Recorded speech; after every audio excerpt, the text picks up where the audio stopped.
छक्क्याचा pattern होता, जे ज्येष्ठ कलावंत आहेत त्यांना माहित आहे. त्यामध्ये छक्का लिहिला होता आणि 3 लेडीजची नाटकं चालायची त्यावेळेस. त्या 3 लेडीजची नाटकं चालायची, हळूहळू 4 लेडीज चालली. मग नंतर छक्काही बंद झाला, मग कॉमेडी चालू झाली.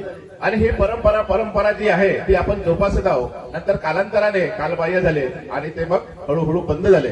तर ही परंपरा जोपासत असताना मागील जे 20-25 वर्षापासूनचे जे नाटकं चालत होते, मग कसं पडदे पाळायचे.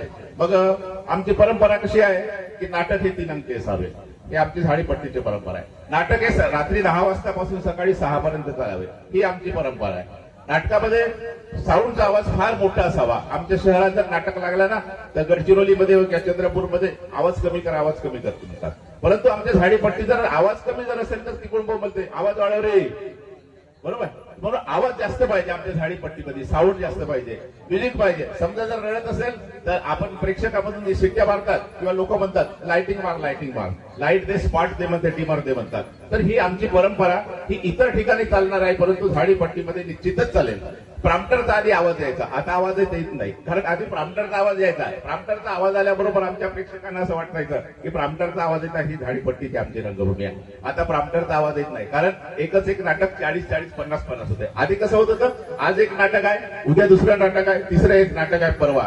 परंतु आता तसं होतच नाही. एका ग्रुपला 1 नाटक किंवा 3 नाटकं असतात आणि तेच चालत असतात. ही आमची झाडीपट्टीची परंपरा आहे. तर झाडीपट्टीच्या परंपरेमध्ये बऱ्याचशा अशा गोष्टी आहेत की ते आपण झाडीपट्टीला जे आपला जो गाभा आहे झाडीपट्टीचा, त्या गाभ्याला हात न लावता आपल्याला त्याच्यात काही नाविन्य देता येईल का, नवीन दुरुस्त करता येईल का, हे जर केलो तर खऱ्या अर्थानं आपण नव्या प्रयोगाची नांदी ठरूया. कारण ही झाडीपट्टीची परंपरा आहे, जसे दिवसेंदिवस चालत आलेली आहे. मग हिरो कसा आहे, हिरोनं गाणं म्हटलं पाहिजे. हिरो गाणं म्हणत असेल तर मग ते आपल्याला आनंद वाटते. मग आम्ही एखाद्या प्रसंगामध्ये लिहिलेलं आहोत, मी लेखक असल्यामुळे सांगतो काही वाक्य. काय हे मौक सौंदर्य, जाईच्या कडीतील केतकीचा तुझा वर्ण कसा ओतप्रत भरून निघलेला आहे. हे नाटकात मी नाट्य लिहितो. परंतु तो आमचा हिरो काय करते किंवा हिरोईन काय करते, येते, फुल धरते, वाट पाहत राहते. मी तुझी किती वाट पाहायची, अजूनही तू आलाच नाही. मग तो तिकडून येते आणि सरळ सरळ गाणं म्हणते. मग आमचे ते फुलं, आमचे ते पाकळ्या त्या आमच्या नष्ट होतात. आम्ही इथून लिहिलेल्या गोष्टी त्या नष्टच होऊन जातात. असा हा जो प्रयोग आहे, या पद्धतीने कमीत कमी आपण त्या कलावंतांनी तरी त्या रोलला किंवा लेखकांना जो लिहिलेला आहे त्याला न्याय द्यावा, नाही तर आमची ही परंपरा कुठेतरी मोडीत होईल. मित्रांनो, असं करू नये. कारण आम्ही ही झाडीपट्टीची परंपरा जोपासत असताना मग आमचा विनोद आहे. मग विनोदामध्ये विनोदी कलावंत आहेत. डॉक्टर शेखर डोगरे सर बसून आहेत, मी डॉक्टर आत्माराम सर बसून आहेत. त्यांचे मी खरोखरच तारीफ करतो. कारण विनोदी नाटक लिहिणं किंवा विनोदी प्रसंग लिहिणं फार कठीण आहे. आम्ही लिहितो, परंतु खऱ्या अर्थानं जर त्यांना न्याय कोण देत असेल जादूगर भाऊ, तर विनोदी कलावंत देत. कारण सरळ सरळ मी काय म्हणतो, मी ट्रॅफिक पोलीस आहोत, ट्रॅफिक पोलीस आहोत, शिट्टी मारतो, अभि थांब, तुझ्याकडे लायसन आहे दाखव ना. आता हे सरळ वाक्य आहे, त्याच्यातही तो माणूस विनोद निर्माण करतो. खऱ्या अर्थानं तुम्ही झाडीपट्टीचे देशभक्त कलावंत आहात. आणि झाडीपट्टी ही आमची झाडीपट्टीची रंगभूमी इतकी फार मोठी आहे. या झाडीपट्टीमध्ये असे अनेक कलावंत होऊन गेले. जे लोक पुण्या मुंबईमध्ये जे आले, नरेश गडेकर गेले, राजा चिटणीस आले, त्यांचा पाया जर खऱ्या अर्थाने कुठला असेल तर झाडीपट्टी रंगभूमीचा आहे. आज देवेंद्र दोडके सिनियर स्टार झाले, प्रत्येक सिरियलमध्ये आहे. त्यांचा पाया कुठला आहे, आपल्या झाडीपट्टीचाच आहे. मग आमच्या झाडीपट्टीचा जो पाया आहे, हा पाया ठेवून ते सिनियर स्टार झाले. अनिरुद्ध सर माहित आहे, मी 1700 रुपयांना त्यांना चळवळीच्या एका कार्यक्रमात बोलवलं, फक्त 1700 रुपये दिलो. आता अनिरुद्ध 70,000 घेतो भाऊ. तर 1700 रुपये आले. कोडगाववाले म्हणे, भाऊ मला अनिरुद्धची एक तारीख ठरवून दे, फार सुंदर गायक आहे. कोडगावला मग अनिरुद्धची तारीख ठरवून दिलो. नाटक होता अंधारातील दिवा पेट घेते तेव्हा, अमर मसरामचा. आणि अनिरुद्ध वनकरले भाऊ व्हिलनचा रोल दिले. अरे आता अनिरुद्ध वनकरले व्हिलनचा रोल दिले, आता अनिरुद्ध वनकर कसे का गाणं म्हणणार आहे, गाणंच म्हणाला नाही. सकाळी ते मंडळवाल्या म्हणते, सिद्धार्थ भाऊ तू अनिरुद्ध वनकरला देऊ ठरवून दिलास, तो एकही गाणं नाही म्हणला का आमचे पैसे गेले म्हणते. अरे तुम्ही ज्या माणसाला जो गायक आहे त्या माणसाला व्हिलनचा रोल दिला जमल का, नाही. तर मग झाडीपट्टीमध्ये एवढे लेखक आहेत, एवढे दिग्दर्शक आहेत, एवढे संगीतकार आहेत. आमच्या झाडीपट्टीच्या लेखकांची त्यांना तुम्ही संगीत द्या आणि तुम्ही नाटक द्या आणि युट्यूबवर टाकवा. आमच्याही झाडीपट्टीच्या लेखकांचं नाव मुंबईच्या आणि पुण्याला होऊ द्या आणि त्यांनाही कळू द्या की आमच्या झाडीपट्टीचे इतके संगीतकार आहेत आणि दिग्दर्शक आहेत आणि इतके सुंदर लेखक आहेत. मग नांदी कोणाची म्हणता, 20 वर्षापूर्वीची नांदी आता नाटक म्हणून आम्ही लिहिलेली नांदी लिहा. जे लेखक आहेत नांदी लिहितात, त्याला चाल द्या, संगीत द्या, रागात बसवा आणि ते म्हणा आणि जर ही जर नांदी होत असेल, प्रसिद्ध होत असेल आणि युट्यूबवर जर आली तर लोकांना माहिती पडेल की नाही आमच्या झाडीपट्टीमधले कलावंत इतके आहेत. आणि म्हणून बिलकुल तर हा या पद्धतीने जर आधुनिक बदल जर करायचा असेल तर या पद्धतीनं आधुनिक बदल फक्त एका लेखकाची किंवा कलावंताची जबाबदारी नाही. लाईक आहे आधुनिक जर बदल करायचा असेल तर खऱ्या अर्थानं झाडीपट्टीचे जे तंत्रज्ञ आहेत, माईकवाले आहेत, साऊंडवाले आहेत, लेखक आहेत, कलावंत आहेत, स्त्री कलावंत आहेत, सगळ्यांनी या पद्धतीनं बदल करायचा आहे. एका नाटकामध्ये एका पात्राला अटॅक येतो मॅडम, अटॅक येतो मॅडम. तो उजव्या बाजूला असा हात लावला आणि तो भरून गेला. माझी बायको बाजूला बसली होती. सर म्हणे याच्या बाजूचा हार्ट याचा हार्ट काय उजव्या बाजूला आहे का? आता अशा पद्धतीने अशा चुका करू नको मी अपेक्षा करतो तुमच्या कलावंताकडून. आणि या पद्धतीनं जर आपण वाटचाल केलो तर खऱ्या अर्थानं आमची ही झाडीपट्टीची परंपरा निश्चितच नव्या नांदीकडे वळेल एवढा बोलतो. आणि परिसंवादात मला बोलवल्याबद्दल मी या आयोजक मंडळीचं अभिनंदन करतो, धन्यवाद देतो आणि मी इथंच थांबतो. जय झाडीपट्टी. धन्यवाद आदरणीय सिद्धार्थ गोवर्धनजी. आपण या ठिकाणी विषयाला धरून व्यवस्थित मांडणी केला. यानंतर सर्व वक्त्यांना विनंती राहील की आपण 5 मिनिटात आपण आपला विषय या ठिकाणी मांडावा. यानंतर आदरणीय हिरालालजी पेंटर ज्येष्ठ रंगकर्मी यांना विनंती आहे आपण या परिसंवादामध्ये आपण आपलं भाषण करावं.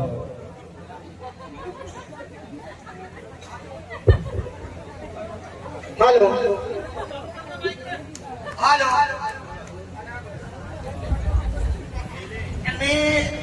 मला 5 मिनिट असतील तरी मी 2 मिनिटांनी संपवू शकतो. मला वाटते आपण असं बोलणार आहे का?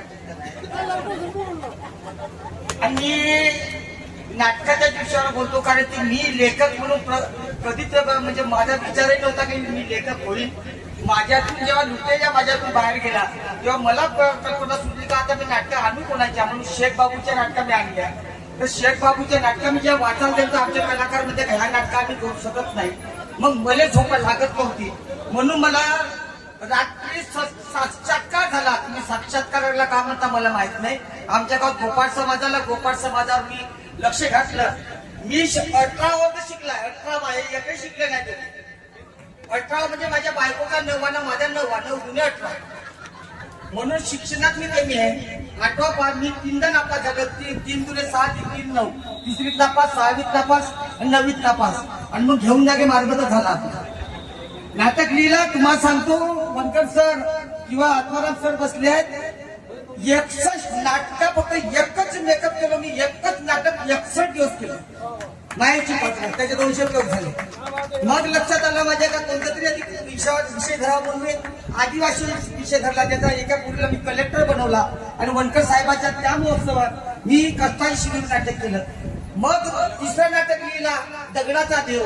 4था नाटक लिहिला अनाथाची माय. 5वा नाटक गेल्या वर्षी लिहिला त्याचं नाव आहे गौरी झाली नवरी. मग मला वाटलं ह्या काही नवऱ्या गुऱ्या काही फसून नाही राहिल्या म्हणून एक नाटक मग मला वेगळंच लिहून पावा यावर्षी नाटक लिहिला बाई वाड्यावर या.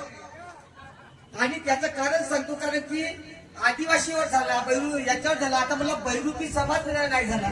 मग माझा बैरूपी समाज माझ्या डोक्यात येत होता. त्याच्या भेटी घेतलो मी. चाळगावला बैरूपी आहेत, आमच्या नवेगावला बैरूपी आहेत. त्यांची कशी राहण्या कशी वागून काय त्याची पासपोरी विचारली. आणि एक शेवटचं सांगतो मी नाटकाला कधी चाट मारली नाही. माझा भाऊ मगाशी हस्तामध्ये आम्ही काल खुशीचा भाषण ऐकला. मला कामाला हे लोकच पाठवते का तू यातला काम करून घे त्यातला काम करून घे म्हणून मला उशीर झाला. त्याबद्दल मी तुमचा सगळ्यांचा आभार मानतो आणि या ठिकाणी थांबतो. धन्यवाद. आदरणीय हिरलाल पेंटर यांच्यासाठी जोरदार टाळ्या झाल्या पाहिजे कारण आपण त्यांना 5 मिनिटं दिली होती त्यांनी 4 मिनिटातच आटपलं.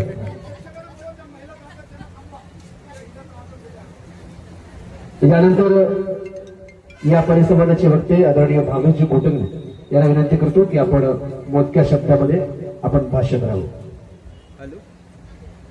आजच्या 5व्या नाट्य संमेलनाच्या दुसऱ्या दिवशी परिसंवाद विषय आहे झाडीपट्टी परंपरेची जोपासना व नव्या प्रयोगाची गरज. आदरणीय अध्यक्ष साहेब माननीय वनकरजी, आदरणीय शेखर फडणवीस सर, हिरालाल पेंटरजी आणि मंचावर सर्व गणमान्य अभ्यासू व्यक्ती, झाडीपट्टी परंपरेची जोपासना आणि नव्या प्रयोगाची जी गरज आहे, हा माझ्यासाठी थोडा नवीन विषय आहे. मी त्या दिवशी पण बोललो की परिसंवादामध्ये ज्यांना जास्त दांडगा अभ्यास आहे ते लोक ज्या पद्धतीने या ठिकाणी आपले विचार मांडू शकतात त्या पद्धतीने मी माझ्या पद्धतीने विचार तर झाडीपट्टीचा मांडू शकत नाही. पण नवीन नाटकाची गरज जर म्हटलं तर त्या काळात प्रबोधनाची जेव्हा गरज होती, तुकडोजी महाराज, गाडगे महाराज जेव्हा कीर्तनाच्या माध्यमातून समाज प्रबोधन करायचे, ते गाण्याच्या माध्यमातून समाज प्रबोधन करायचे, आपण नाटकाच्या माध्यमातून, अभिनयाच्या माध्यमातून तोच विचार मांडतो. पण मला असं म्हणायचं आहे की आताच बोललेल्याप्रमाणे मी ऐकलोय की अंधश्रद्धेवर झालं, HIV वर झालं, सगळ्या विषयावर विविध मार्गदर्शन देण्यात झालेले आहे किंवा नाटकं झालेले आहे. नाटकं चालत पण नाही म्हणतात, नाटकं तयार करतात लेखक मोठ्या मेहनतीनं. एक कवी ज्या पद्धतीनं गाणं तयार करतो त्याचं सादरीकरण जर गायकाने जर बरोबर केलं नाही तर त्या कवीला किती दुःख होतं ते त्यालाच नाही. कारण अहोरात्र मेहनत करून एक एक शब्द लेखक आपल्या कथानकारामध्ये लिहितो. आणि आताच गोवर्धन सरांनी सांगितले की आम्ही जे शब्द लिहितो ते आजचे हिरो पटकन फुल घेऊन येतात आणि प्रेमगीताला सुरुवात करतात, तर त्याच्यामध्ये कवीला जो त्रास होतो. कृपया या ठिकाणी असलेल्या उपस्थित कलावंतांना विनंती आहे की लेखकाने जो संवाद मांडलेला आहे त्या संवादाचा सन्मानपूर्वक आपण त्याचा वापर करावा, तरच लेखकाला खरी त्याचे लेखणीचा पुरस्कार मिळेल असं मला वाटते. काही अडिस्टल वाक्य आपण बोलतो, पण बोलताना विषयाला घेऊन जर आपण ते अडिस्टल वाक्य बोललो, कारण मी नाटका रोज वाजवतो, मी झाडीपट्टी तिकडे नाही पण नाटकात तबला वाजवतो. मी माझी सुरुवातच नाटकाची तबला वाजवून झाली, नाटकात आजही तबला वाजवतो, नंतर गायक झालो, कव्वाल झालो, प्रबोधनकार झालो, सगळा विषय आहे माझ्याकडे. पण कधी कधी माझ्या स्पष्ट मी नेहमी माझ्या भाषणात बोलतो की झाडीपट्टी विषयी बोलताना झाडीपट्टीचे ते संगीतकार खाली वादक असतात आमचे, आर्गान, पॅड आणि तबलजी, हे तुमचे परीक्षक आहेत हे लक्षात घ्या. त्यांचा मान सन्मान ठेवा, कारण तुमच्यात काय चुका आहेत. कधी कधी आम्हाला वाटते, मी बऱ्याचशा नाटक मंडळामध्ये मला जे पसंत आलं नाही की मी पटकन जाऊन पडद्याच्या मागे सांगतो की गुरुजी असं करायला पाहिजे. पण इथे झाडीपट्टीमध्ये तसं होत नाही. इथे एखाद्या जर आमच्या वादकाने, संगीतकाराने किंवा तबल्यावाल्याने किंवा ऍक्टर पॅडवाल्याने जर एखाद्या कलावंताला, वरिष्ठांना सांगितलं की सर असं करायला पाहिजे होतं, हे जमलं नाही तुमचं, तू आजचा कोल्या सांगशील का हे वाक्य नाही, तू आजचा मला सांगशील का. म्हणून मला म्हणायचं आहे की जे संगीत वादक जे आमचे असतात ते तुमचे मुख्य परीक्षक आहेत, त्यांचा मान सन्मान ठेवा. कारण लहानांचं मोठ्यांचं ऐकल्याशिवाय आपण सामोरं जाणार नाही. तुमच्यात जो अहमपणा आहे कलावंतांमध्ये, मैं जो कर रहा हूं वो सबसे बेस्ट है, हा कधी नाही कधी तुमचा सत्यानाश करून ठेवणार आहे. लिहून ठेवा. मी पण नसावा, कलावंतांचा मान सन्मान ठेवा. दुसरी गोष्ट की त्या काळात बाबासाहेबांनी म्हटलं होतं की माझं पुढाऱ्यांचं 10 वाजतापेक्षा कलावंतांचं एक गाणं महत्वाचं आहे. तोच उपक्रम मी आता सांगतो की कलावंतांचे म्हणजे आमच्या पुढाऱ्यांचे 5 वाजण्यापेक्षा कलावंतांचं गाणं महत्वाचं आहे, बाबासाहेब म्हणतात. म्हणजे कलावंतांवर बाबासाहेबांनी खूप मोठी जिम्मेदारी दिली, हे लक्षात ठेवा पाहिजे. डॉक्टर बाबासाहेब आंबेडकरांनी कलावंतांवर बाबासाहेबांनंतर ह्या समाजाची दिशा आणि दशा चालवण्याचं काम, समाज प्रबोधनाचं काम हे कलावंतांवर दिलेलं आहे. म्हणजे सगळ्यात पहिल्यांदा आपण आपल्या मनोगतामध्ये डॉक्टर बाबासाहेब आंबेडकरांचं एक उदाहरण, भीमराव कर्डकांचा जलसा त्या काळात सुरू होता आणि भीमराव कर्डकांचा जलसा पाहण्यासाठी बाबासाहेब खुद्द पुढे बसले होते. आणि जलसा झाल्यानंतर बाबासाहेब बोलले होते भीमराव कर्डकांचा जलसा पाहून की माझी 10 भाषणं आणि कलावंतांचा एक जलसा बरोबरीचा आहे. म्हणजे एक विद्वान माणूस असं म्हणतो की माझी 10 भाषणं आणि कलावंताचा एक जलसा हा बरोबरीचा आहे. म्हणजे आपण विचार करा, कलावंतात किती मोठी ताकद असते. नक्कीच समाज परिवर्तन करण्याची मोठी ताकद, प्रबोधन करण्याची मोठी ताकद आपल्या सर्व कलावंतामध्ये आहे, ही आपण नक्कीच ओळखली पाहिजे. यानंतर या परिसंवादातील दुसरे वक्ते आदरणीय भारतजी रंगारी यांना विनंती करतो की आपण परिसंवादाच्या विषयाला धरून या ठिकाणी आपलं भाष्य करावं.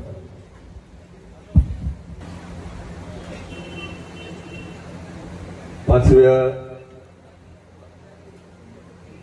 झाडीपट्टी नाट्य संमेलनाचे सन्माननीय संमेलनाध्यक्ष सन्माननीय किया माराम सर,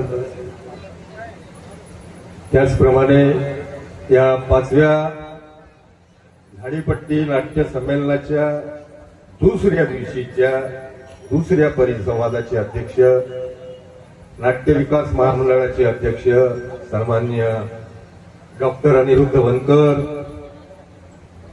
मंचावर सर्व उपस्थित ज्येष्ठ रंगकर्मी, आदरणीय सर्व आमच्या समोर बसलेले आदरणीय सर्व रंगकर्मी, स्त्री कलावंत आणि समस्त या 5व्या झाडीपट्टी नाट्य संमेलनाला यशस्वीतेकडे नेणारे सर्व नाट्यरसिक मायबाप हो, अतिशय सुंदर असा विषय या निमित्ताने इथे डिझाईन केलेला आहे आणि तो विषय म्हणजे झाडीपट्टी रंगभूमीचे नाटक. एक नाटकाच्या परंपरेची जोपासना, 2 आणि तिसरा विषय परिसंवादाच्या या विषयाला डिझाईन करणाऱ्यांनी तिसरा विषय टाकलेला आहे, नव्या प्रयोगाची गरज. असे 3 विषय एकत्रित घेऊन हा परिसंवादाचा विषय इथे डिझाईन केलेला आहे. मित्रहो, काल आम्ही चंद्रपूरवरून जेव्हा निघालो त्यावेळी आम्हाला असं वाटलं की आम्हाला कुठेतरी उशीर होतो की काय. आम्ही 10:30च्या ट्रेननी बसलो, परंतु या स्पॉट पर्यंत येताना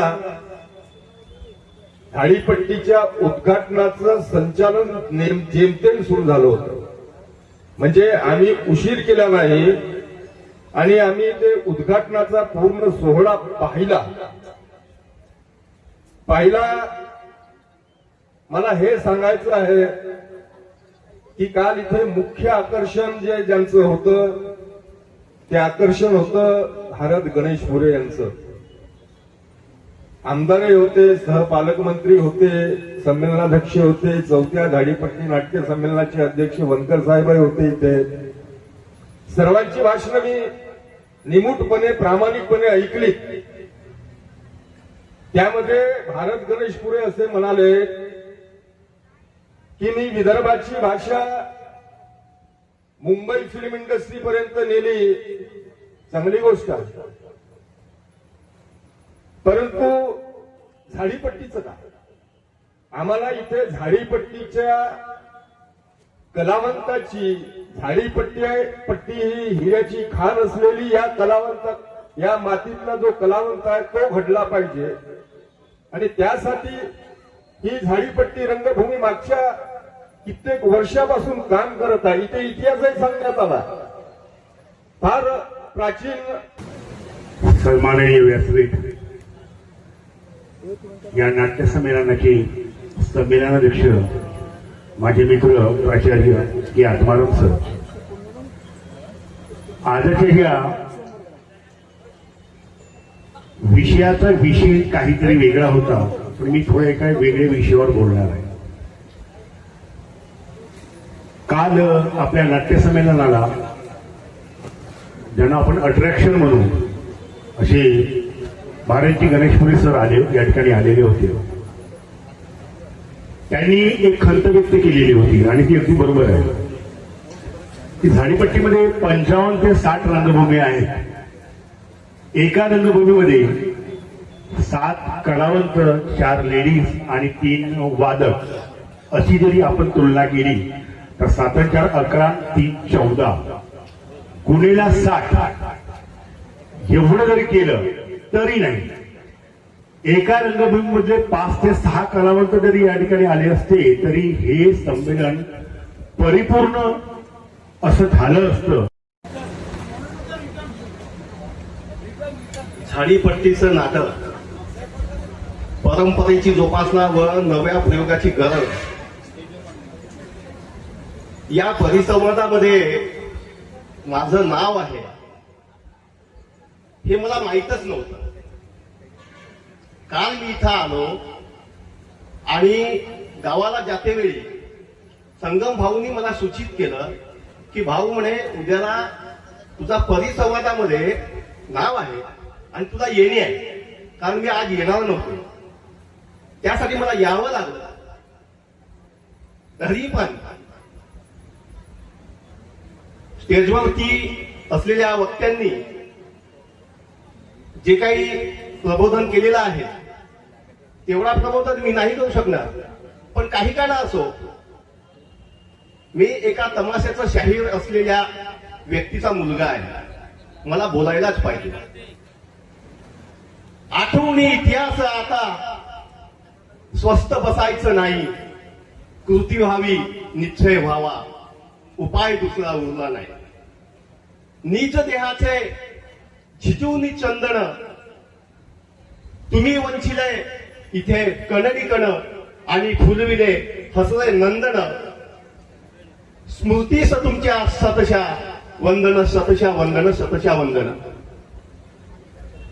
जगाच्या पाठीवर शिवबा तुझे नाव ठेविले, छत्रपती या शब्दात आणि छत्रपती या शब्दाला जन्म देणारे संतश्रेष्ठ तुकोबाराया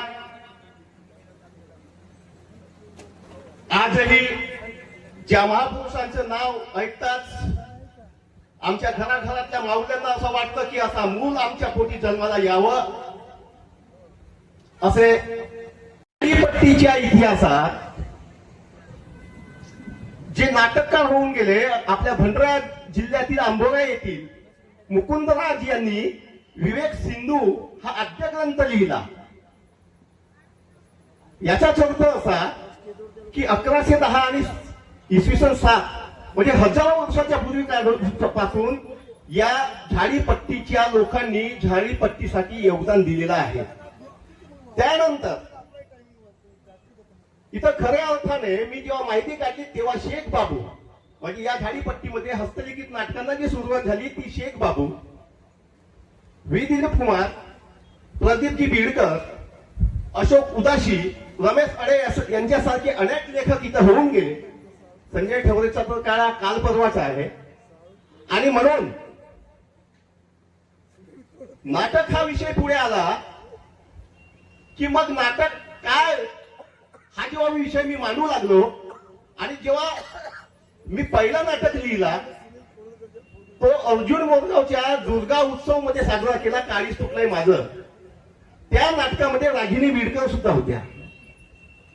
आणि तिथून माझ्या नाट्य प्रवासाला सुरू झालं. आणि नंतर मी लिहिलं बायकोला एक नवरा एक. शेखर पटले सर यांना विनंती करतो की आपण या ठिकाणी या परिसंवादामध्ये आपलं मत मांडावं. जय रंगदेवता. झाडीपट्टी विकास मंडळ या संस्थेच्या माध्यमातून होऊ घातलेले हे झाडीपट्टीचे 5वे नाट्य संमेलन, आणि या नाट्य संमेलनाचे अध्यक्ष स्वागताध्यक्ष आमचे ज्येष्ठ बंधू, मोठे बंधू प्राध्यापक आत्मारामजी खोब्रागडे सर, आमचे दुसरे ज्येष्ठ बंधू प्राध्यापक शेखर डोंगरे सर, मंचावर विराजमान नाट्य विकास मंडळाचे अध्यक्ष अनिलजी बनकर, आमचे मित्र हिरालालजी पेटर, लेखक साहेब आमचे गोवर्धनजी, भावेशजी कोटांगले, आणि झाडीपट्टीचे आतले जे विलन आहेत ते आमचे मुकेश गिडाम भाऊ, आणि समोर बसलेले आमची ज्ञानेश्वरी, रागिनीताई, शबानाताई, सपना, आणि अनेक कृपाल वगैरे सारखे अनेक कलावंत आणि ज्युनियर नवीन कलावंत, ह्या सर्वांना माझा नमस्कार. झाडीपट्टीच्या विषयावरती अनेक विषय या आधीच्या लोकांनी मांडलेला आहे. मुकेश गडाब यांनी बऱ्याच विषयावरती हात घातलेला आहे. ज्या विषयात मी हात घालणार होतो त्या विषयात त्यांनी हात घातलेला आहे. अरे एक चुकलो ना मी, एक चुकलो. पंचावरचा एक माणूस सुटला, संजय ठवरे. संजय ठवरे म्हणजे कोण? माझा वर्गमित्र. आम्ही दोघं एका टेबलवर बसत होतो, मी आणि संजय. आता विचार हा आला की मी साला कलाकार झालो ना, हा लेखक कसा झाला? आता मला समजलं की हा लेखक कसा झाला. मी बोरगावजीला शिकत होतो, माझे वडील तिथं तहसीलदार होते. त्यावेळेस मी तिथे शिकत असताना हा माझा वर्गमित्र होता. आणि यांची जी पत्नी आहे, धर्मपत्नी, ती सुद्धा आमची वर्गमित्र होती. आता ती त्यांची पत्नी आहे. आता कशी झाली मला नाही माहिती, त्याला माहिती आहे. खरं तर झाडीपट्टीच्या विषयावर मी एवढंच तुम्हाला सांगतो की गोंदिया आणि भंडारा, गडचिरोली आणि चंद्रपूर हे चार जिल्हे आपसामध्ये कसे जुळले या 4 जिल्ह्याच्या रंगभूमीला झाडीपट्टीची रंगभूमी अशी संबोधली जाते. पण गोंदिया आणि भंडारा जिल्ह्याच्या नाटका दिवाळीपासून तर जानेवारी, फेब्रुवारी, मार्च पर्यंत चालायच्या. पण गोंदिया आणि गडचिरोली, चंद्रपूर जिल्ह्याचा कनेक्शन नव्हता. अत्यंत परिश्रमातून रक्ताला आटवून आमचे जे ज्येष्ठ कलावंत आहेत त्यांनी ही रंगभूमी तयार केलेली आहे आणि त्यांच्या मार्गावरती पाऊल ठेवून आम्ही सुद्धा पुढे निघालो. तर त्या काळामध्ये गोंदिया जिल्ह्यामध्ये जेव्हा आम्ही नाटकं करायची आहे तर तेव्हा अशी प्रथा नव्हती की संपूर्ण संचाची नाटक झाली पाहिजे. त्यावेळी प्रथा अशी होती की गावातले 8 कलाकार, फक्त एक विनोदी, एक विलन आणि 2-3 स्त्री पात्र असतील ते आणि वाद्यवृंद यांना घेऊन गावातली लोक नाटकं करायची. आम्ही जायचो नाटकाला. परिस्थिती अशी होती की त्यावेळी डांबरीकरण कुठेच नव्हता. सगळे रस्ते गिट्टीचे, मुरुमाचे. 35 वर्ष आधीची गोष्ट सांगतो. त्यावेळी मग आम्ही वडिलांना म्हटलं की बाबा तुमची मोटरसायकल द्या, नाटकाला जायचं. नाटक पाठवको, मोटरसायकल नाही मिळते, जा पैदल जा. मग काय करायचं? मग माझा लहान भाऊ चेतन वळख आहे. चेतन कसा रे, त्याला भाऊ सायकलला जाऊ. आम्ही सायकलला नाटकाला निघायचे. म्हणजे माझ्या सावलीसारखा चेतन वळख आहे हा. मी जेव्हा कलावंत झालो तेव्हापासून तो माझा साक्षीदार. मग आम्हाला वाटायला लागले की गोंदिया जिल्ह्यामध्ये गावातील कलावंत, काही 4 मोजके कलावंत घेऊन आम्ही नाटकं करतो, पण त्या नाटकाला जो पाहिजे, जी नाटक व्हायला पाहिजे अशी नाटक काही दिसत नाही. म्हणून विचार केला. मग आपल्याच भागातले काही चांगले कलावंत निवडले आणि चांगले कलावंत निवडून गावात जाऊन मंडळाच्या लोकांना हातपाय जोडले की बाबा रे, एकदा ह्या आमच्या ग्रुपच्या लोकांची नाटक तुम्ही करून बघा. नाही, आमचे कलावंत आहेत, तुम्हाला आम्ही कसं काय चान्स देऊ, तुम्ही करून तर बघा. कमीत कमी चांगला नाटक प्रेक्षकांमध्ये कसा पोहोचवता येईल ही आमची जिद्द होती. मग बऱ्याच ठिकाणी आम्ही नाटकं सादर केले. बुकिंग भरपूर व्हायची, पण मंडळाचे लोक आम्हाला पैसे द्यायचेच नाही. कारण आम्ही मंडळाच्या लोकांना पुढे करायचं आणि त्यांना पुढे ठेवून आम्ही नाटकं करायची. मग हळूहळू लोकांमध्ये परिवर्तन झालं की खऱ्या अर्थानं चांगले कलावंत घेऊन जर आपण नाटकं केली तर चांगले विषय, चांगला समाज आपल्याला या नाटकाच्या माध्यमातून घडवता येईल. म्हणून झाडीपट्टीच्या आमच्या गोंदिया भंडारा जिल्ह्यामध्ये ग्रुपच्या नाटकाची सुरुवात झाली. आणि माझा पहिला पाऊल मग मी जेव्हा गडचिरोली जिल्ह्यामध्ये आलो तेव्हा आमचे मित्र नाना नाकाडे यांनी मला विश्वराच्या स्टेजवरती मराठा गडी यशस्वी या नाटकामध्ये एक विनोदी भूमिका दिली होती. अचानक मी कोजागिरीला, गडचिरोलीला गेलो होतो. वापस येताना मला सायंकाळ झाली. मोटरसायकलचा प्रवास, जंगल भरपूर आणि वळसा ते कोमारा हा रोडच नव्हता. म्हणजे वडशेहून कोमाराला जायचं असेल तर तुम्हाला लाखांदूरून आधी जावं लागत होतं. लाखांदूरून मग बोरगाव आणि मग कोमारा. तर त्या नाटकामध्ये मराठागडी यशस्वीमध्ये मी एक सुबान्या म्हणून असं काहीतरी विरोधी पात्र होता, तो करायचा होता मला. मग मी वर्षाला येऊन थांबलो. मी नानाकाळीला फोन लावला, यार सायंकाळ झाली, मला गावी जायचं आहे. पण आता तो म्हणाला की नाही, कोजागिरीचा दिवस आहे, तू ये, आपल्या नाटकाच्या तालीममध्ये जाऊ.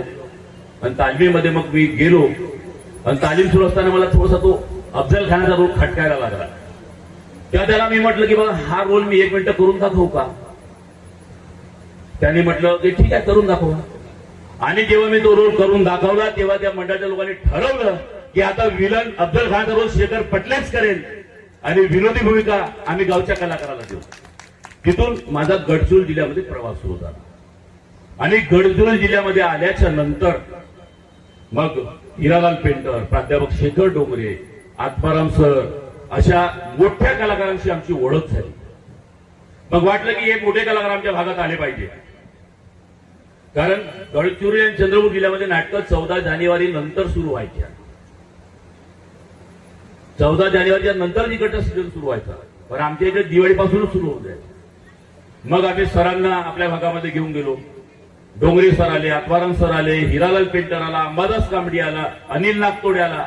अशा प्रकारे ही झाडीपट्टीची गोंदिया आणि भंडारा आणि गडचिरोलीची रंगभूमी एकत्र आली. आणि ती रंगभूमी एकत्र आणण्यासाठी आम्ही अहोरात्र परिश्रम केला आणि गोंदिया, भंडारा, गडचिरोली, चंद्रपूर जिल्ह्याच्या रंगभूमीला एकत्र आणण्याचं आम्ही काम केलं.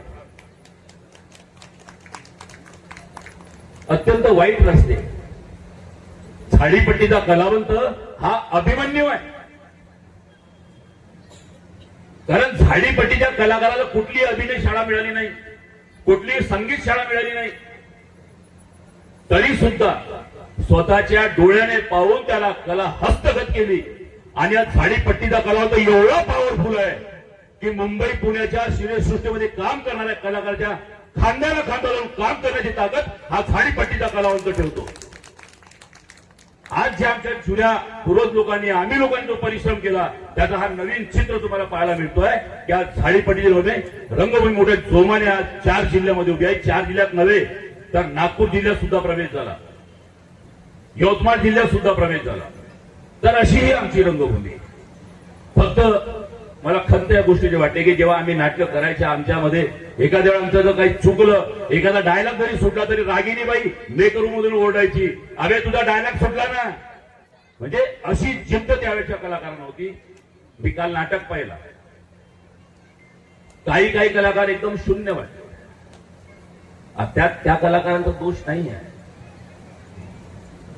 त्यांना अजून शिक्षणाची गरज आहे, परिश्रमाची गरज आहे. म्हणून मी म्हणेन की जे नवीन कलावंत आहेत, तुम्हाला एखादा शब्द जरी बोलला तरी वाईट वाटतो, पण वाईट वाटून घेऊ नका. तुम्हाला जर पुढे जायचं असेल तर अपमानाचा घोट प्यावाच लागेल. अपमानाचा घोट प्याल्याशिवाय तुम्ही कधी मोठे कलाकार होऊ शकणार नाही. आम्हाला नाव मिळालं 4 जिल्ह्यामध्ये, गावागावात प्रेक्षक ओळखतो का? आम्ही मेहनत केली, परिश्रम केला. आम्हाला हसायचे लोक आधी. शेखर बाबा आहे त्यासाठी साक्षात आहेत ते की एक गोंदिया, भंडारा जिल्ह्याचे कलाकार, प्रोनाउन्सिएशन बरोबर नाही. बरोबर भाऊ? यांनी आम्हाला टोकलं आणि आपले प्रोनाउन्सिएशन दुरुस्त केले, सुधरवले. म्हणजे काय पेक्षा नाही पेक्षा. म्हणजे हे जे आमचे प्रोनाउन्सिएशन होते आम्ही दुरुस्त केले. आणि आज समाजाला ज्या पद्धतीचा कलावंत पाहिजे तसा कलावंत बनण्याचा आम्ही प्रयत्न केला. तुम्हाला सुद्धा मी एवढीच विनंती करतो की परिश्रम करा. विनाकारण तुम्हाला नाव मिळणार नाही, विनाकारण तुम्ही मोठे होणार नाही. जोपर्यंत तुम्ही परिश्रम करणार नाही तोपर्यंत तुम्ही मोठे होणार नाही, हे लक्षात ठेवा. आणि हे झाडीपट्टीची रंगभूमी सदैव जिवंत राहिले पाहिजे असा आमचा ध्यास आहे. या झाडीपट्टीमध्ये पुन्हा एक शेखर टोकरे जन्माला आला पाहिजे, पुन्हा एक आत्माराम खोब्रागडे जन्माला आला पाहिजे, पुन्हा एक रागिनी बिलकर जन्माला आली पाहिजे, पुन्हा एक ज्ञानेश्वरी काकते जन्माला आली पाहिजे, पुन्हा एक हिरालाल पेंटर जन्माला आला पाहिजे. का आजही त्याच लोकांचे नाव वर काय? तुम्ही वर का नाही येऊ राहिले? हे आत्मपरीक्षण करण्याची गरज आहे. आत्मपरीक्षण करा. सत्य कटू असते, मी कटू बोलत आहे, पण यातून तुमचा समोरचा भविष्य उज्ज्वल आहे हे लक्षात घ्या. एवढं मी तुम्हाला सर्वांना विनंती करतो. आणि या ठिकाणी मला 2 शब्द बोलण्याची जी संधी दिली त्याबद्दल मी आपण सर्वांचा आभार मानतो. जय हिंद, जय महाराष्ट्र. धन्यवाद आदरणीय शेखर पटले सर. आपण त्या काळात मेहनत घेतली ही झाडीपट्टी फुलवण्यासाठी आणि आपण रोपटं लावलं आणि त्या रोपट्याचं आज वटवृक्षात रूपांतर झालेलं आपल्याला दिसते आहे. नक्कीच त्यामागे आपल्या सर्व ज्येष्ठ कलावंताची ही मेहनत आहे की आम्हाला युवा कलावंताला एवढं मोठं एक व्यासपीठ आणि एवढी मोठी उपलब्धी तुम्हामुळे आम्हाला प्राप्त झाली. धन्यवाद सर. यानंतर या परिसंवादाचे अध्यक्ष आदरणीय डॉक्टर अनिरुद्ध वनकर ज्येष्ठ रंगकर्मी यांना विनंती करतो की आपण अध्यक्षीय मनोगत या ठिकाणी व्यक्त करावं.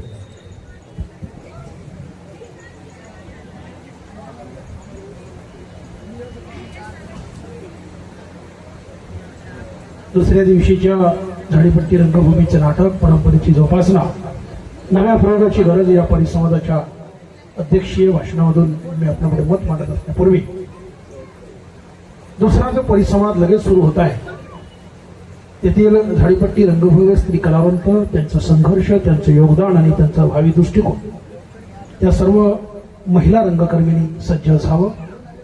कारण पुढे अजून संमेलनाध्यक्षाची मुलाखत आहे, झाडीच्या लावण्या आहेत आणि त्यानंतर समारोप आहे. समारोपामध्ये अनेक पुरस्कार आहेत, सत्कार सोहळा आहे, ठरावाचं वाचन आहे, आपण मागण्या करणार आहोत आणि त्यानंतर दोन नाटक आहेत.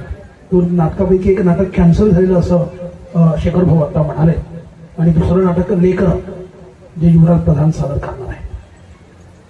आणि म्हणून मी सुद्धा अध्यक्ष भाषणावरून फक्त 5 ते 7 मिनिटांमध्ये हे सर्व तुमच्या पुढे मांडतो आहे. मंचावरील आदरणीय शेखर पटले सर, सर्व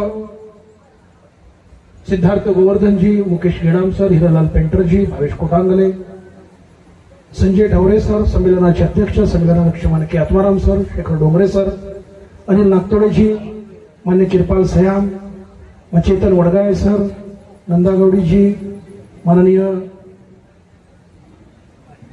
फार छान तबला वादक तुझा विसरून जातो हा केवळ बगमारे,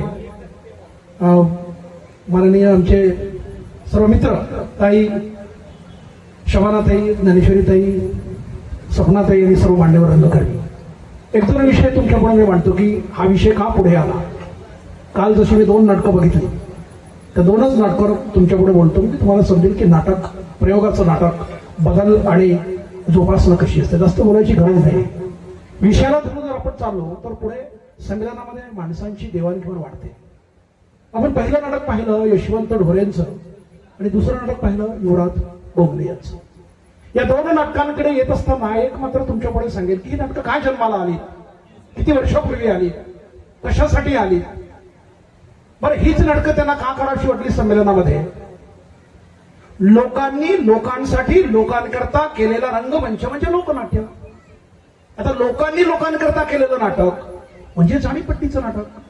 मग झाडीपट्टीचं नाटक म्हणजे गर्द वनराईत व्यापलेलं झाडीपट्टीच्या प्रदेशातील लोकांकरता निर्माण झालेलं नाटक, लेखकांनी लिहिलेले शब्द दिग्दर्शकाच्या माध्यमातून लोकांपर्यंत पोहोचवणे म्हणजे नाटक. ही नाटकं, झाडीपट्टीची नाटक वेगळी काय आहे. म्हणजे भरत गणेश पुरे कुठेतरी एक नटसम्राट म्हणून पैशानी आम्ही इथे बोलवायचं, 2 शब्द बोलायचे आणि म्हणायचं आमची झाडी बोली चांगली आहे, तुम्ही झाडी बोलीत करा. हो, करू ना, झाडी बोलीतच करू, परंतु आम्हाला प्रमाण भाषा त्याही भाषेत करू. वाटेल तर आमची झाडीपट्टी रंगभूमी हिंदी रंगभूमीचं नाटक करेल, इंग्लिश रंगभूमीमध्ये करेल, करू ना आम्ही. पण आम्ही करत असताना आमच्या कलावंतांमध्ये इतकी ताकद आम्ही पाहिली. म्हणजे मी सुद्धा पाहिली. मी सुरुवातीला दलित रंगभूमीचा कलावंत आहे, मी झाडीपट्टीचा कलावंत नाही. मी सुरुवातीला माझं म्हणणं तुम्हाला सांगतो, मी सुरुवातीला दलित रंगभूमीवर वाढलो. गेली 20 ते 25 वर्ष दलित रंगभूमीवर काम केल्यानंतर 20 वर्षानंतर झाडीपट्टीत आलो, म्हणजे 40 वर्ष झाले मला. वयाच्या 14व्या वर्षी दलित रंगभूमीत जोडलो. पहिलं नाटक मी डेप्स इन द वूड केलं, जहाज फुटलंय केलं, आणि त्याच्यानंतरचा प्रवास झाडीपट्टीत झाला. आणि झाडीपट्टीतलं पहिलं नाटक कमलाकर बोरकर आणि शेखर डोंगरे आणि डॉक्टर कोणेसाहेब यांच्यासोबत केलं आणि रागिनी पिडीकरांसोबत केलं. ते पहिलं नाटक होतं डफऱ्यात लपलंय लफड. आता डफऱ्यात लपले लफड हे जर नाव त्या बहिणींकडे गेलं, ते मोठी सुंदर हसली, पोरीच्या दातात दिसायला लागले. तिला म्हटलं सांगा हे कोणतं नाटक वनकरले भेटलं बा पहिलंच. म्हणजे डफऱ्यात लपले लफड हे नाटक भेटलं, त्याची स्क्रिप्ट भेटली रात्री 10:30 वाजता. शबाना खानबाई हिरोईन, दिसाली पांढरी भुरी भुरी, थोडे केस होते त्यावेळेस. आता त्यावेळेस डफऱ्यात लपले लफड केलेलं नाटक, तिचा हिरो मी, ज्याचं वय माझं 24 वर्ष, बाई माझी 25-26 असेल त्यावेळेस, आणि तिचा हिरो मी करायचं काम. शेखर डोंगरेंचं नाव झालेलं 5-10 वर्षापूर्वीचं, कमलाकर सारखा एक बलाढ्य माणूस, आणि 10:30 वाजता स्क्रिप्ट देतात. आणि त्यांच्या नाटकात काम करत असताना किती कसरत करावी लागली. पण एवढं नक्की होतं की आम्ही पूर्वी 20 वर्ष रंगभूमीवर लोकांसाठी लोकांकरता केलेला कलावंत म्हणून काम करत असताना आत्मविश्वास होता, डेअरिंग होती, म्हणून झाडीपट्टीमध्ये पाऊल टाकताना हिंमत वाढली आणि झाडीपट्टीमध्ये सक्सेस झाली. झाडीपट्टी परंपरेची जोपासना करताना कसं कराल तुम्ही परंपरेची जोपासना. इतिहास मांडला त्यांनी आपल्या लेकरासोबत, भावभूतीचा इतिहास मांडला, इसवी सन 700 पूर्वीचा इतिहास मांडला, मालती माधव नाटक मांडलं, उत्तर रामचरित्र मांडलं. ज्या या आमच्या अंगामधील पद्मपूर नावाचा लेखक जन्माला येतो विदर्भामध्ये, आणि तो विदर्भाचा लेखक भारतात नाही तर जगात प्रसिद्ध होतो. त्याचं त्या नाटककाराचं, झाडीपट्टीच्या नाटककाराचं नाव भावभूती आहे. इथला आमच्या भंडारा जिल्ह्यातल्या मातीतला, ही माती काय देत नाही तुम्हाला. इथे मोठे मोठे लाईट आणि मोठे मोठे मंदिर सजणारे नाट्यगृह नाही आहे, पण किती प्रामाणिक काम करतो. म्हणून ते 2 नाटकांकडे शेवटी येणार आहे, यशवंत ढोरे आणि युवराज गोगले यांच्या नाटकाकडे, की परंपराची गरज कशी आहे. नव्या प्रयोगाची काय गरज आहे? काय तुम्ही झाडीपट्टीला देणार आहात? का तुम्ही कॉपी करता? आणि विलन जर शेखर पटले असेल तर शेखर पटलेचाच विलन दुसऱ्या लोकांनी का करावं? Copy to copy, copy to copy, copy to copy, म्हणजे याची कॉपी करून तुम्ही नक्कल करताय. ही माणसं जन्माला आणता तुम्ही नाटकामध्ये, याची कॉमेडी करून त्याची कॉमेडी करून ही माणसं जन्माला आणता तुम्ही, हा बदल करता तुम्ही. आणि म्हणून ज्या परंपरेची आम्ही निर्माण करतो की या ठिकाणी पद्मश्री सारखे डॉक्टर पुणे जन्माला आले असतील तर पद्मश्री खुणेंचा कॉपी करू नये. दुसरा जागा कोणके नाही व्हायचं तुम्हाला. आणि म्हणून परंपरा जर मोठी असेल, झाडीपट्टीची परंपरा मोठी असेल तर अंधारलेल्या वाटा पाहावा लागेल. झाडीपट्टीची जर परंपरा मोठी असेल तर तुम्हाला नाटक पाहावं लागेल. संदेश आनंदी यांनी केलेला बदल पाहावा लागेल. नाटक पाहायचं असेल आणि बदल पाहायचा असेल तर शेखर पटले यांनी दिग्दर्शन केलेलं लाखात एक लाडाची लेख पाहावं लागेल. नाटक पाहायचं असेल तर युवराज गोंगले यांनी चेंज केलेलं दिशा देणारं महाराष्ट्रातलं झाडीपट्टीचं नाटक बाजारात विकलेली नाळ पाहावं लागेल. आणि म्हणून तुम्हाला तो बदल दिसला. तुम्ही कुठल्या परंपरेची गोष्ट करा पण साला आमचा झाडीपट्टीचा हिरो बगीचेच्या पुढे जातच नाही. त्याला तिथेच गाणं म्हणून लागते उगो. पण काल मात्र बदलत्या रंगभूमीवर युवराज गोगलेनी जंगलात मात्र आदिवासींचा असो की त्या मुलींच्या वेदनांचा असो की प्रेम करणारा एक वेगळा संघर्ष होता त्या होत्या तिथे जाऊन मात्र वेगळे गाणे म्हणतात आणि आपल्या भाषेतलं पहिलं गाणं म्हणतात की मला तू काय आवडते व कंटेंट चेंज करा ना. त्यांनी कुठून आणलं हे नाही पाहायचं, तू शिकून घे आलास. युवराज गोंगलेनी कुठून आणलं? त्याचा लाईट हिरवा आहे का पिवळा त्याला नाही माहिती. युवराज गोंगले जर नाटक सादर करत त्याच्या झाडावर भलताच लाईट पडेल. हिरवगार झाड असेल तर त्यापैकी निळाही पडेल. निळा आलं तर ते सकाळ झाली का रात्र झाली त्या लाईट वाल्याचं तंत्र माहित नाही ना. लाईटचं तंत्र शिकावं लागेल. भूक नाटकात झालेला बदल मांडावा लागेल. आणि त्यातही बदल जर केला असेल तर शेखबाबूच्या नाटकातून चालत चालत आलेला प्रवास प्रदीप बिडकरांच्या बायको कामातून गेली. आणि म्हणून बायको कामातून ज्या सुहासिनी नाचतात आणि गाणं सादर होते त्यात बदल होतो, त्यात मामा येतो. आता तोच मामा तोच विलन किती वर्ष करता आणि तीच गाणं झाडीपट्टीची किती म्हणतात. म्हणजे झाडीपट्टीची गाणी सादर करत असताना या ठिकाणी दोन कलावंत उत्कृष्ट असतात. गाणे सगळेच कलावंत चांगले म्हणत होते.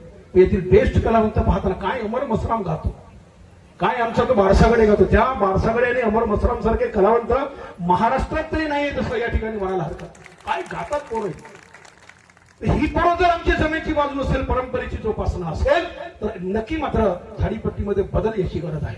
विषय भरकटून आपण चाललो होतो. त्या विषयाला इथं बोलता बोलता तुम्हाला सांगतो की शेखर पटले साहेब फार सुंदर बोलले. ते म्हणाला की अपमानाचे घोट घेऊन आम्ही निघालो आहे. ज्ञानेश्वर आणि म्हणून शेखर पटले पुढे असं म्हणतात की सायकलचा प्रवास केला मी चेतन वडगायांसोबत.